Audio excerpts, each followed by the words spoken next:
Hello everyone, welcome back to another video. तो आज का वीडियो सबसे गरम गरम तड़कता फड़कता वीडियो आप सभी के लिए कुछ ना कुछ आप आज लेके जाने वाले हैं आज वीडियो से। तो प्लीज अगर आप चैनल पे नए हैं तो प्लीज चैनल सब्सक्राइब कर दो, वीडियो पहले लाइक कर दो, क्योंकि मेरे को पता है आज का वीडियो आपको पसंद आने वाला है। तो प्लीज अभी लाइक कर दो वीडियो, मतलब जाते जाते आप भूल जाओगे तो फिर लाइक नहीं कर पाओगे ना, तो अभी कर दो। तो हम बात करते हैं क्या ऑडिट के पेपर के जो क्वेश्चन होते हैं, क्वेश्चन पेपर जो आता है अपना, उसके क्वेश्चन जो रिपीट होते हैं। तो देखो अपना क्वेश्चन पेपर तो अपना केस बेस होता है पूरा ऑडिट का पेपर, तो उसमें अपने क्वेश्चन डायरेक्टली रिपीट तो नहीं होंगे, पर जो अपने आंसर है, मैंने वीडियो बनाए थे, 2-3 वीडियो बनाए मैं ऑडिट के, जिसमें मैंने बोला था कि हमको पूरा का पूरा फोकस अपने क्वेश्चन बैंक पे करना है। जितना आप क्वेश्चन बैंक याद करोगे, जितना आप क्वेश्चन बैंक रटोगे, उतना आपको क्वेश्चन पेपर सॉल्व करने में हेल्प होगी, आपका पेपर इजी जाएगा, आपका पेपर इजी जाएगा। तो यार मैंने बहुत सारे वीडियो बनाए थे, उसमें कमेंट आए थे मेरे को कि ऑडिट का May 24 का पेपर देख भेजू, जिसमें मैं पास हुआ, वो पेपर देख तू, उसमें क्वेश्चन रिपीट नहीं हुए थे। तो देखो यार, क्वेश्चन रिपीट तो होने सर, आपने को केस स्टडी आने वाली, केस स्टडी में अगर आपने को क्वेश्चन समझ में आ गया कि वो क्वेश्चन का आंसर क्या है, तो अपने को वो आंसर अपन अटेंड कर सकते हैं आराम से। पर अगर क्वेश्चन समझ नहीं आया अपने को तो दिक्कत है अपने को। तो सबसे पहले अपने को क्वेश्चन की ज्यादा से ज्यादा प्रैक्टिस करनी पड़ेगी। जितने ज्यादा आप एग्जांपल पढ़ोगे, जितने ज्यादा आप इलस्ट्रेशन पढ़ोगे, जितने ज्यादा आप मॉड्यूल के जो एग्जांपल दे के रखे उन्होंने टेस्ट योर नॉलेज के क्वेश्चन दे के रखे, वो पढ़ोगे, उतना आपका क्वेश्चन पढ़ने का स्टाइल डेवलप होगा और आपको समझ में आएगा कि क्वेश्चन में क्या पूछा है एज इट इज। तो इसकी वजह से मैंने बोला था कि आपको ऑडिट में क्वेश्चन पर फोकस करना है, क्वेश्चन बैंक आप रट लो, क्वेश्चन बैंक आप पढ़ोगे तो आपको समझ में आएगा कि क्वेश्चन में क्या पूछा है। अब बात करते हैं May 24 का पेपर के बारे में।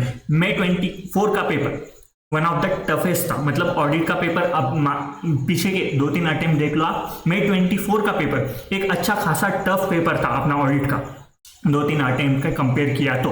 अब बच्चे बोल रहे थे, आप अगर आपने पूछा होगा या फिर आपने अटेम्प्ट दिया होगा तो पता है आपको कि ऑडिट के पेपर में बहुत सारे दोस्त अपने फेल हुए हैं, पर मैं पास हुआ, तो मैं आपको कुछ काम का ही बोल के जाऊंगा आज। अब ऑडिट में May 24 में बहुत सारे दोस्त बोल रहे कि क्वेश्चन रिपीट नहीं हुए। मैं आपको आज बता दूंगा, आपको क्वेश्चन मतलब केस स्टडी तो रिपीट नहीं होंगी ऑब्वियसली, पर जो आंसर है वो अपने को क्वेश्चन बैंक से मैच हो जाएंगे। तो अपने को क्वेश्चन बैंक रखने का मैंने बोला था, आज मैं आपको प्रूव करूंगा कि क्वेश्चन बैंक क्यों रखना है आपको। 1 महीना अभी भी बाकी, जितना हो सके उतना क्वेश्चन बैंक रख लो। तो चलो अब बात करते हैं, अब क्वेश्चन नंबर 1 के बारे में बात करते हैं। क्वेश्चन नंबर 1 का पता नहीं मेरे को, ये एक ही क्वेश्चन है जिसमें ICAI ने क्या आंसर बनाया मेरे को समझ नहीं आ रहा है। मतलब उन्होंने कुछ तो भी अलग ही ड्राफ्ट करके दिया है पूरा आंसर, आप देख लो एक बार, सजेस्टेड आंसर ही आपके पास सारे टेलीग्राम चैनल में मिल जाएंगे आपको। तो ये पता नहीं मेरे को कौन से उन्होंने कहां से ये आंसर ड्राफ्ट करके दिया है। तो अपन ये ए वाला पार्ट छोड़ देते, क्वेश्चन नंबर 1 का ए छोड़ देते। अब बात करते हैं क्वेश्चन नंबर 1 का बी वाला पार्ट। अब बी में अपने को क्या करना है, ड्राफ्ट करना है, एक ओपिनियन पैराग्राफ अपने को ड्राफ्ट करना है। अब आप इसका आंसर देखोगे, मॉड्यूल में इतने अच्छे एग्जांपल लिखे रखे हैं ना, ओपिनियन पैराग्राफ, कोई भी पैराग्राफ जो भी अपने 700 में अपने को रिपोर्टिंग में जो भी पैराग्राफ अपने को ड्राफ्ट करने हैं, उसके इतने अच्छे एग्जांपल देखे रखे हैं उन्होंने कि आप मतलब सोच भी नहीं सकते, इतने अच्छे एग्जांपल देके रखे। अगर आपने मॉड्यूल खोल के देखा होगा तो आपको समझ में आएगा कि ये क्वेश्चन एज इट इज आपने अगर मॉड्यूल पढ़ के रखा होगा तो ये क्वेश्चन आप आराम से अटेम्प्ट कर सकते थे। आपको बस जो अपने मॉड्यूल में जो एग्जांपल देके रखे थे वो अपने को 2-3 बार पढ़ लेने के, 2-3 बार पढ़ लिया आपने तो आपको समझ में आएगी कि अपने को ड्राफ्ट कैसे करना है। बस अपने को यहाँ पे आंसर में बस उस कंपनी का हेडिंग चेंज करना था और जो भी अपना ओपिनियन है वो चेंज करना था, इतना ही आंसर लिखना था। ये पूरा का पूरा रिपीट हुआ है ऐसे बोल सकते हैं अपन। अपने को बस कंपनी का नाम चेंज करना है, केस स्टडी बेस है तो कंपनी का नाम वगैरह चेंज करना पड़ेगा और ओपिनियन अपने हिसाब से चेंज करना पड़ेगा। बाकी जो वर्ड होते हैं ओपिनियन के या फिर बेसिस ऑफ ओपिनियन के, एम्फेसिस ऑफ मैटर, पैराग्राफ के, ये पूरे के पूरे वर्ड सेम होते हैं।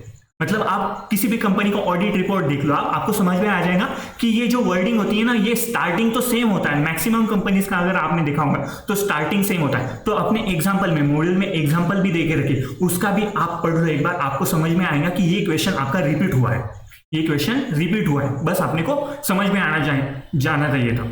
अब आपके क्वेश्चन बैंक में शायद ही कोई ऐसा क्वेश्चन बैंक होगा जिसमें ये उन्होंने ड्राफ्टिंग करके दिए है, मतलब ये एग्जांपल देके रखे, तो ऐसा कोई पर्टिकुलर क्वेश्चन नहीं है इसका, तो बस उन्होंने एग्जांपल में देके रखे कि अपने को जो ओपिनियन है वो कैसे ड्राफ्ट करना चाहिए। तो आप मॉड्यूल के एग्जांपल से ये अपन बोल सकते हैं कि ये क्वेश्चन रिपीट हुआ है, एक क्वेश्चन मिल गया। जो मई 24 के एग्जाम में जो टफ एग्जाम था ऑडिट का, उसमें एक क्वेश्चन आपका रिपीट हुआ है। नेक्स्ट बात करते हैं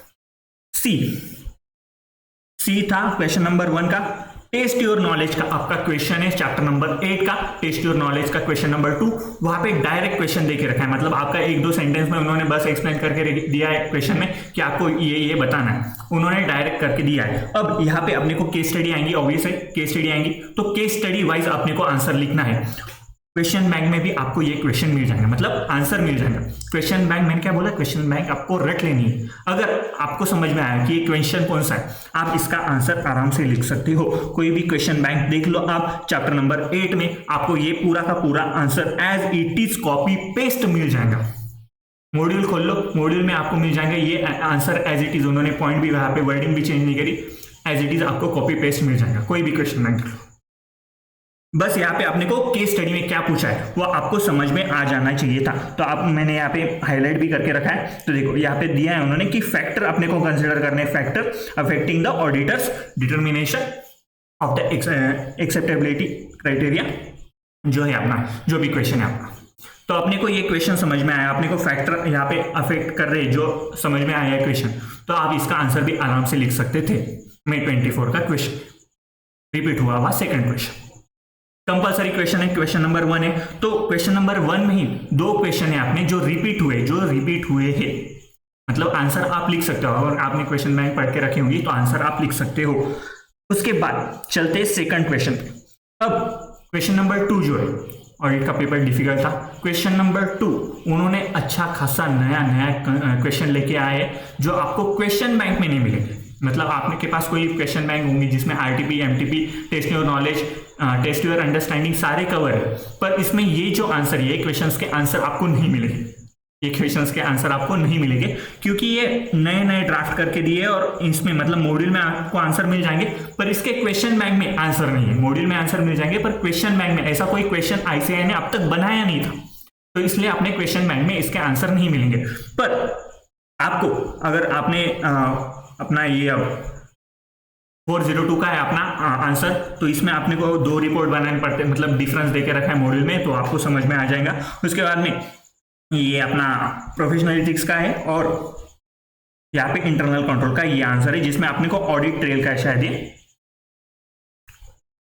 एक मिनट रुको, ओके ऑडिट ट्रेल का है। तो आप ये थोड़ी बहुत यहाँ पे बातें सीख सकते हो, यहाँ पे आप लिख सकते हो, मतलब आपने को कुछ आ रहा है, नए कंसेप्ट है, नए क्वेश्चंस ड्राफ्ट करके रखे, आपके क्वेश्चन बैंक में इसका आंसर नहीं मिलेंगे, तो आप इससे कर सकते हो। क्वेश्चन नंबर 3 की बात करते हैं।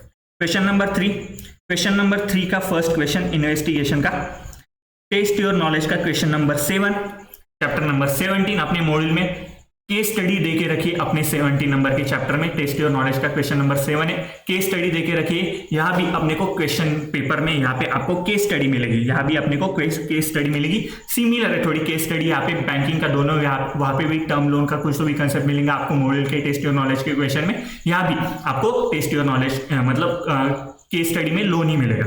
तो ये क्वेश्चन भी आप बोल सकते हो कि रिपीट हुआ है, मतलब लगभग सेम इक्वेशन। आप आंसर अगर आपको याद आ गया तो आंसर आप लिख सकते हो। क्वेश्चन बैंक में आपको सारे के सारे क्वेश्चन बैंक में आपको ये क्वेश्चन मिल जाएगा। टेस्ट योर नॉलेज का क्वेश्चन नंबर 7, चैप्टर नंबर 17 हुआ रिपीट क्वेश्चन। मई 24 का डिफिकल्ट पेपर सबसे, उसमें मैं रिपीटेड क्वेश्चन दिखा रहा हूं आपको, और बच्चे बोल रहे क्वेश्चन पेपर में क्वेश्चन रिपीट ही नहीं होते। अब केस स्टडी बेस आएगा ना पेपर, तो उसमें क्वेश्चन तो रिपीट होने से रहे, अपने को आंसर रिपीट हुए देखने पड़ेंगे।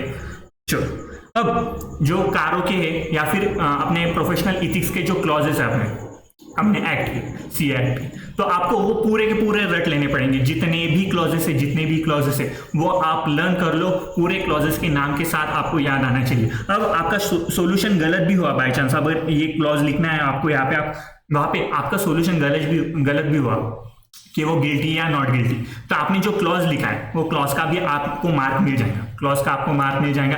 तो क्लॉज के भी आपको यहाँ पे क्वेश्चन मिल जाएंगे। तो मैं ऐसा नहीं बोल रहा कि क्लॉज के क्वेश्चन रिपीट होंगे क्योंकि क्लॉज अलग अलग है, तो क्लॉज आपको पूरे लर्न कर लेने पड़ेंगे, उसके बेसिस पे आप आराम से क्वेश्चन आइडेंटिफाई कर सकते हो कि ये क्लॉज का ये नंबर का क्वेश्चन है, तो आप ये आराम से आइडेंटिफाई कर सकते हो। पर इसके लिए आपको पूरे पूरे के पूरे प्रोफेशनल इथिक्स के पूरे क्लॉज आपको लर्न होना चाहिए इसके भी।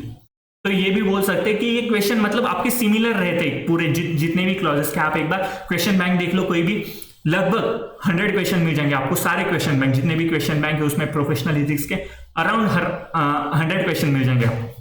तो उसमें आपको समझ जाएंगे कि कैसे कैसे क्वेश्चन ड्राफ्ट होते हैं, अपने को क्वेश्चन पढ़ के समझ जाएंगे कि कौन सा क्लॉज अप्लाई करना है। तो ऐसे बोल सकते हैं कि ये भी क्वेश्चन अपने को अटेंड करने को इजी बोल सकते हैं अपन, जो भी प्रोफेशनल इथिक्स के क्वेश्चन है क्लॉजेस के। चलो ये भी हो गया। अब जो सेकंड नंबर का क्वेश्चन था, सेकंड नंबर का जो था वो कहीं से रिपीट नहीं हुआ है अपना।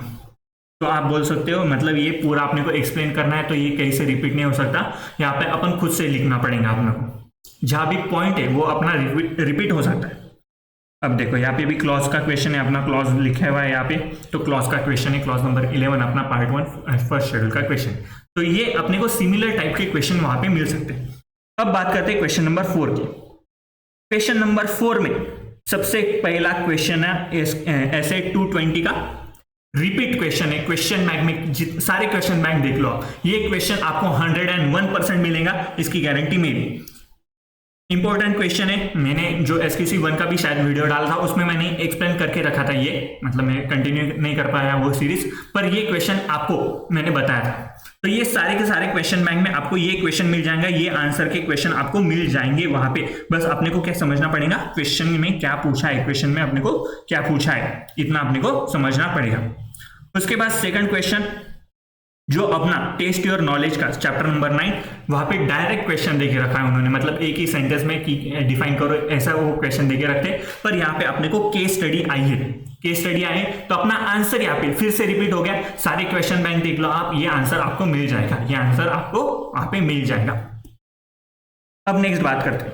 अब यहाँ पे देखो जो सी वाला क्वेश्चन है वो अपना वो नया सस्टेनेबिलिटी वाला जो चैप्टर आया है उसमें टेस्ट योर नॉलेज की 4-5 क्वेश्चन देखे रखे, तो उसमें से लग रहा था कि रिपीट होगा, पर उन्होंने एक नया क्वेश्चन ड्राफ्ट करके दे दिया उस चैप्टर में से। तो ये अपना नया क्वेश्चन आया है, पूरा का पूरा नया आंसर आया है, मतलब पूरा का पूरा ये क्वेश्चन आपको क्वेश्चन बैंक में नहीं मिलेगा, क्वेश्चन बैंक में नहीं मिलेगा। उसके बाद चलो आप फटाफट बात कर लेते हैं। क्वेश्चन नंबर 5 फिर से पूरा का पूरा एक न्यू क्वेश्चन बनाया उन्होंने, सब न्यू क्वेश्चन है, इसके आपको क्वेश्चन बैंक में इसके आंसर नहीं मिलेंगे, ना ही कोई रिलेटेड केस स्टडी मिलेगी। तो ये पूरा का पूरा न्यू क्वेश्चन बना है क्वेश्चन नंबर 5। अब बात करते हैं क्वेश्चन नंबर 6।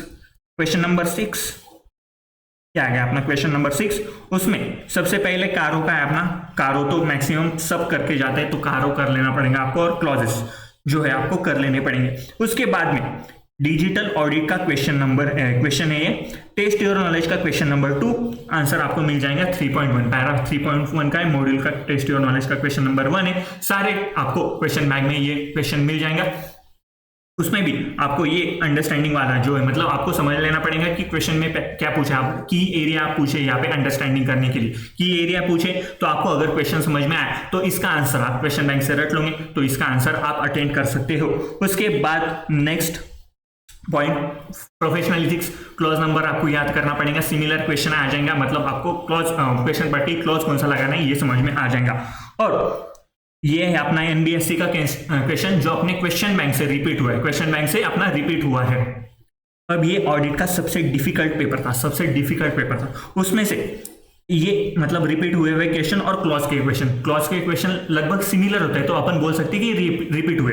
अब पूरे अब कितने 6 क्वेश्चन होंगे अपने को, एक 5 में से अपने को 4 अटेंड करने पड़ेंगे और क्वेश्चन नंबर 1 कंपल्सरी, तो 6 में से लगभग 3-3 क्वेश्चन आते हैं, तो 18 क्वेश्चन अपने को अटेंड करने हैं। 18 मतलब ऑप्शन के साथ अपने को 18 क्वेश्चन आएंगे एग्जाम में। उसमें से अब रिपीट कितने हुए ये देख लेते हैं अपन। डिफिकल्ट क्वेश्चन में 24 का सबसे डिफिकल्ट क्वेश्चन पेपर अपन ने उठाया ऑडिट का, रिपीट और क्लॉजेस वाले भी अपने को लेने पड़ेंगे। अब देखो ये एक रिपीट हुआ है, क्लॉजेस वाला 2, यहाँ पे 3, उसके बाद देखो ये न्यू 4, 5, 6, 7 7 8 9। तो देखो नो क्वेश्चन, आप ये सबसे डिफिकल्ट क्वेश्चन है, अपने क्वेश्चन पेपर है ऑडिट का, उसमें से नो क्वेश्चन आपको रिपीट मिल रहे हैं, मतलब आपको लगभग ये सॉल्व कर सकते हैं। आपने क्वेश्चन बैंक रट लिया, क्वेश्चन बैंक में मैक्सिमम क्वेश्चन आपने रट लिए, तो आपको ये क्वेश्चन अटेंड कर सकते हो, आप ये क्वेश्चन आप आराम से अटेंड कर सकते हो।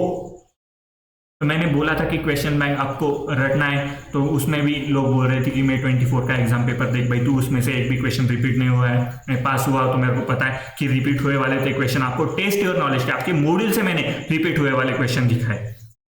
तो देखो यार, अपने को पूरे के पूरा क्वेश्चन पेपर तो सॉल्व नहीं करना है, उसमें से ऑप्शन में चले जाएंगे, और क्वेश्चन नंबर 2 क्वेश्चन नंबर 5 इसमें पूरा नया ड्राफ्ट हो, तो आप ये ऑप्शन में छोड़ सकते हैं क्वेश्चन नंबर 2 या क्वेश्चन नंबर 5 में से आपको इंपॉर्टेंट ऐसे कौन से अपने पैटर्न के हिसाब से, अपने पास्ट ट्रेंड के हिसाब से। तो उसके लिए मैंने एक वीडियो बनाया था ऑडिट का सेल्फ स्टडी करते वक्त आपको कौन से ऐसे पे ध्यान देना है, तो उसका मैंने आपको एक वीडियो बनाया था, तो उसका लिंक मैं डिस्क्रिप्शन में या फिर यहाँ पे आई बटन जो आएगा उसमें दे दूंगा, तो वो एक बार देख लो। उसमें से ऑडिट में इंपॉर्टेंट ऐसे कौन से आपको पूरे जो रिपीट होते हैं बार बार अपने क्वेश्चन पेपर में, तो वो ऐसे आपको वहां से मिल जाएंगे स्टैंडर्ड्स। वो उतने स्टैंडर्ड प्लीज करके जाना, वो सीरीज मतलब 200 की, 500 की, 700 की और SQC1 ये सीरीज आपको कंपलसरी करके जाना है। पास ट्रेंड आपको वो वीडियो में मिल जाएगा। तो वीडियो पसंद आया तो प्लीज लाइक कर देना और दोस्तों के साथ शेयर कर देना, ताकि उनको भी मदद होगी। लास्ट मंथ में आपको ऑडिट का प्रिपरेशन के लिए थोड़ा बूस्ट मिलेगा कि आपको क्वेश्चन बैंक से अच्छा कंटेंट कवर कर लेना है, आपका अच्छा क्वेश्चन आपको आ गए बाय चांस एग्जाम में, तो आपको हेल्प हो जाएंगी। तो मिलते हैं नेक्स्ट वीडियो में। Thank you so much guys.